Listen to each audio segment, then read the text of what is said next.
Press play. Replay, replay, replay. You're watching Play Replay with Async. Now today I want to talk about Furiosa, the Mad Max saga. Yeah, that's a thing, I guess. A movie without Mad Max, with a chick leading, and that's just kind of the way it goes. But this is basically a prequel to Mad Max Fury Road. And I'm sure a lot of people have already talked about this. I kind of came too late to the party because I just decided to rent it on Amazon Video or whatever. Or I shouldn't say rent it. I bought it for like $24 because it's like a it's like a movie that a lot of people are talking about, and it seems like a lot of people liked it. The people that I follow. So I just kind of thought, well, I have Mad Max Fury Road. I have it on Blu-ray. I bought that a long time ago. I thought the visuals were really good in that movie. I didn't really care about the Fury Road part of it. I kind of wanted a Mad Max story. But anyway, whenever you have a Mad Max story, he usually teams up with somebody in the stories, it seems like. He ends up coming across somebody in Mad Max stories where he kind of has to help them or do whatever. So I guess Fury Road kind of felt like a Mad Max story in a sense because he was helping Furiosa. And that's kind of how that story went. Now, Furiosa, a Mad Max saga, whatever they call it. Anyway, that's a little different because technically Mad Max is not in this movie. There's a little scene where you kind of get the feeling he's there, but not really. So my thoughts on this movie is I liked it a lot, actually. I think the special effects could have been a little bit more realistic. In some spots, it seems like it's a little CGI heavy, and it's like they're pushing it to the max instead of filming it in a natural environment, which I don't know. And it's the story. I like the story. The beginning, when I first started watching it, I'm like, oh great, what is this? Paradise with just a bunch of women running the whole world in this paradise? It seems like a bunch of women. So I'm kind of like, yeah, I'm not opposed to women. I'm just like, hey, we've already been beaten over the head with strong independent women in every single movie, and especially with Marvel. And it's just like, can we please have a guy? Can we have any male lead at some point here? It would be nice. So I was kind of like thinking that right away in the beginning. The beginning sequence is I think it's kind of cool that it's kind of like a chase that keeps going and going, and there's not a lot of music, I shouldn't say music, but there's not a lot of it's just like you get the raw feeling of this movie just starting out raw, like, and you get Furiosa when she's young as this little girl that she gets kidnapped, and then anyway, so you just get this feeling like, is the mom going to catch these people? What's the mom going to do? How's this going to happen? And then you get to actually see Chris Hemsworth character. I can never remember these characters. I'm so bad at names, so forgive me.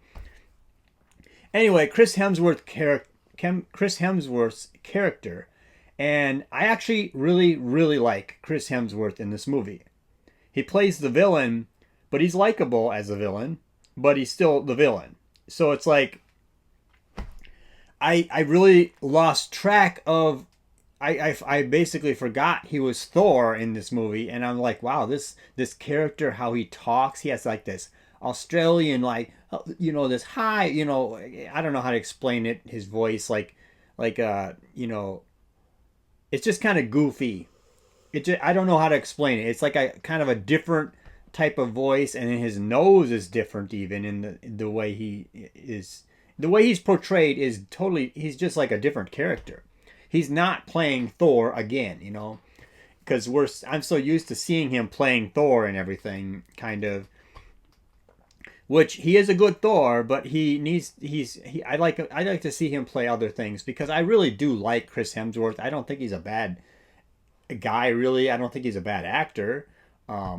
So anyway, getting to the point of the story. The thing is I'm not going to tell you the whole thing, but I just wanted to kind of hit on this story and kind of talk about my thoughts on it, because I really think it's one of those movies that is actually not as bad as people might think, because the commercial kind of makes it a strong independent woman story. Oh, I don't need Mad Max because I'm Furiosa, you know.